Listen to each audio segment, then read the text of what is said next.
गोड़ लगतनी समाचार बटुए बक्सर से रिपोर्टर बानी रोहित ओझा जी। खबर के हेडलाइन सुनी, बनल बाप के बिगड़ल बेटा। जी हाँ, इहे खबर बटुए। धन के बढ़ल ठीक हो, बाकी मन के बढ़ल ठीक ना हो। ऐसन एगो घटना सामने आयल बटुए। देर रात्रि अम्बेडकर चौक के नजदीक लग्जरी कार में सवार रईस ज्यादा स्कॉर्पियो में मरलन टक्कर, महिला समेत 3 जना घायल। लग्जरी कार के छोड़ के फरार हो गलन तेज रफ्तार कार चालक। खबर का बटुए विस्तार से जानी।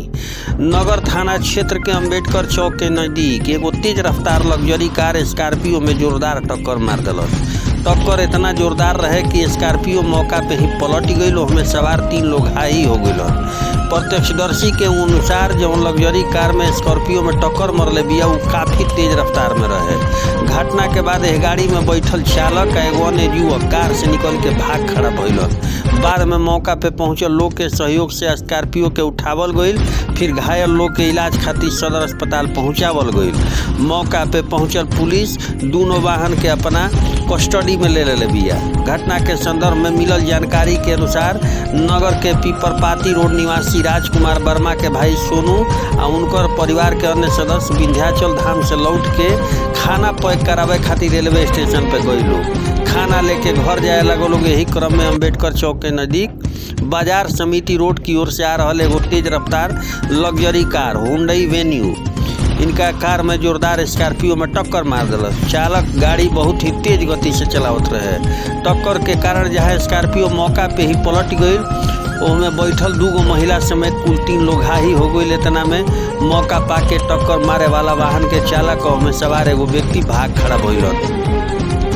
बाद में स्थानीय लोग के द्वारा स्कॉर्पियो सवार घायल के सदर अस्पताल पहुंचैले, जहां इनकर इलाज जारी बा।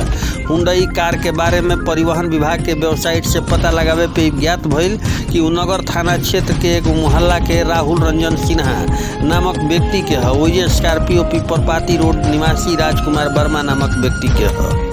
वाहन मालिक राजकुमार वर्मा बतैनी कि घायल में उनकर भाई सोनू और उनकर घर के 2 महिला के साथ कुल 3 लोग घायल बा लोग। नगर थाना के सब इंस्पेक्टर प्रहलाद कुमार घटना के बारे में जानकारी देते बतैनी कि चिकित्सक के अनुसार घायल के स्थिति फिलहाल स्थिर बनल बा, लेकिन फिर से एक बार रफ्तार के कहर चलल बटुए। बिगड़ल बाप के बिगड़ल बेटा, इहे कहल जाई। बनल बाप के बिगड़ल बेटा यानी कि जौन रफ्तार में गाड़ी जात रहल हिया देखला के बाद ऐसा लागत रहे, प्रत्यक्षदर्शी बतावत रहन जैसे काफ़ी तेज रफ्तार में कार रहे। अब माछी के मरलस धक्का, स्कॉर्पियो पलट गई, यानी कि खड़ा स्कॉर्पियो पलट गई। बताई कि स्थिति का भइल हुई।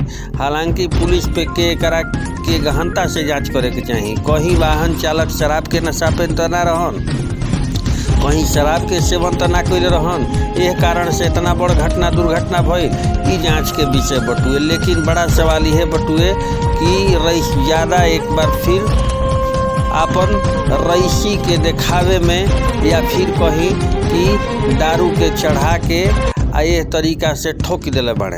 भोजपुरिया समाचार खबर लगातार अपडेट करत रही, लेकिन दर्शक लोग से निहोरा बटुए कि चैनल अगर अभी तक सब्सक्राइब नहीं खे तो बेल आइकन के बटन दबाई, कमेंट करी, अधिक से अधिक शेयर करी। बहुत बहुत धन्यवाद।